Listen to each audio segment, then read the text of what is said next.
আমার যৌবনকাল একটু অন্ধকার ঘরে কেটেছে। আমার যৌবনকাল কেউ ফিরে দিতে পারবে না। আজকে আমাকে দ্বিতীয় জীবন দান করেছেন মহান আল্লাহ রাব্বুল আলামিন। আমি মনে করেছিলাম যেহেতু দ্বিতীয় জীবন পেয়েছি, আমার পরিবার, আমার সন্তানরা আমাকে 8টি বছর পায়নি, তাদেরকে নিয়ে দেশের বাইরে চলে যাব। যে দেশ আমাকে অধিকার দিতে পারে না সেই দেশে আমি থাকবো না।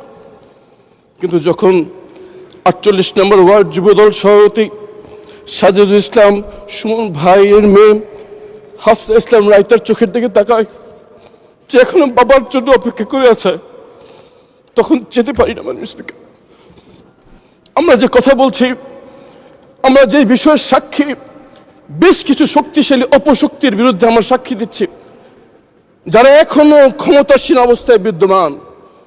আমাদের এই সাক্ষী তাদের ভীষণ অসুবিধার কারণ, এবং আমরা যদি কথা বলি তাদের আমাদের জীবনের ঝুঁকি এখনো রয়েছে।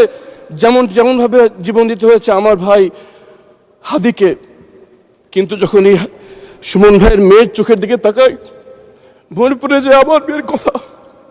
8টি বছর তারা জিজ্ঞেস করতো বাবা কোথায়, কেউ উত্তর দিতে পারতো না।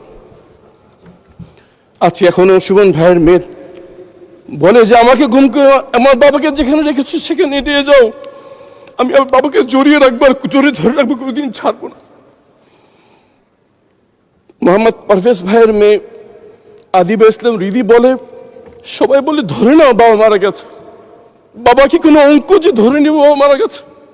মাননীয় স্পিকার, এসব অসংখ্য মেয়ে, মা, স্ত্রীর চাপাক্ষ চোখের পানি, ক্ষোভ এখনো বিদ্যমান। এই রাষ্ট্র তাদের কোনো জবাব দিতে পারেনি। মাননীয় স্পিকার, আমি এখানে দাঁড়িয়ে গুমের ভুক্তভোগী পরিবারের পক্ষ থেকে 3টি দাবি উত্থাপন করতে চাই। প্রথম দাবি জবাবদিহিতা। যাদেরকে গুম করা হয়েছে তারা এখনো রাষ্ট্রীয় স্বীকৃতি পায়নি। মাননীয় স্পিকার, এই গুমের ভুক্তভোগীদের রাষ্ট্রীয় স্বীকৃতি প্রয়োজন।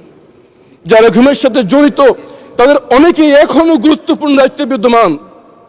অনেকে আইনের আওতায় বাইরে দাঁড়িয়ে দেশের ভিতরে অস্থিতি সৃষ্টি করার চেষ্টা করছে। এদেরকে বিচারের আওতায় আনতে হবে।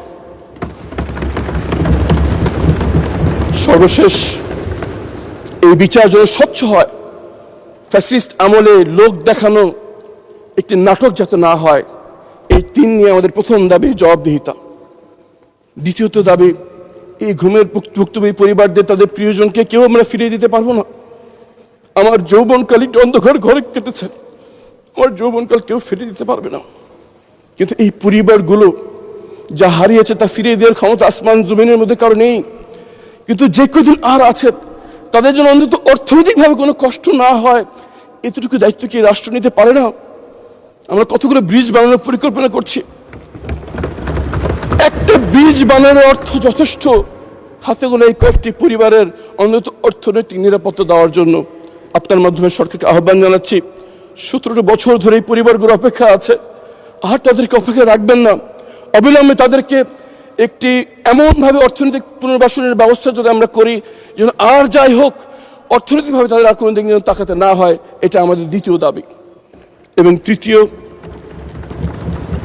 এবং সবচেয়ে গুরুত্বপূর্ণ দাবি হচ্ছে, এই ধরনের ঘৃণ্যতম মানবতা বিরোধী অপরাধ আর কোনোদিন যেন এই বাংলার মাটিতে আর হতে না পারে, সেজন্য আমাদের ব্যবস্থা গ্রহণ করতে হবে।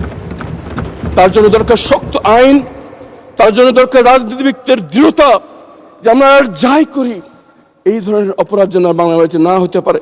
এই জন্য সবার আগে দরকার গুম কমিশন, যা কোনো কারো অনুমতি না নিয়ে তদন্ত করতে পারবে। দরকার স্বাধীন মানবাধিকার কমিশন, যার কারো চক্ষু রাঙানি উপেক্ষা করেও তার অপরাধের কথা বলতে পারবে। মাননীয় স্পিকার, আর একটি গুরুত্বপূর্ণ বিষয় আমার উপস্থাপন করা দরকার। ইসমাইল হোসেন বাতেন ভাইয়ের মেয়ে তার বাবা গুম হওয়ার পর থেকে তার বাবার অ্যাকাউন্টে রেখে যাওয়ার টাকা উত্তোলন করতে পারছে না। ব্যাংকের ম্যানেজার বলে, তোমার বাবার কি হয়েছে, একটি কাগজ নিয়ে আসো। আনিসা ইসলাম ইনশা গত বছরটি বছর মন্ত্রণালয় থেকে মন্ত্রণালয় ঘুরে বেড়াচ্ছে একটি কাগজের জন্য যে তার বাবা যে গুম হয়েছে এটা যেন লিখে দেওয়া হয়। এটা আমরা দিতে পারিনি। আইনমন্ত্রী এখানে উপস্থিত আছেন, এমন একটা আইনি ব্যবস্থা গ্রহণ করা যারা গুমের ভুক্তভোগী যারা আছেন তারা যেন স্বীকৃতি পায় তার বাবা মৃত নন, তার বাবা জীবিত নন। কিন্তু এই স্বীকৃতি তাদের দরকার, অবিলম্বে একটি আইন করার আহ্বান জানাচ্ছি। মাননীয় স্পিকার, আল্লাহ আমাকে দ্বিতীয় জীবন দিয়েছেন, কিন্তু ঢাকা 14 আসনের জনগণ আমাকে এখানে দাঁড়িয়ে কথা বলার সুযোগ করে দিয়েছেন। তাদের জন্য কিছু কথা বলতে চাই। ঢাকা 14 আসনের সবচেয়ে নিগৃহীত জনপদের নাম হচ্ছে কাউন্দিয়া, যেটি জলবদ্ধ একটি ইউনিয়ন, যেখানে কোনো সড়ক যোগাযোগ নেই।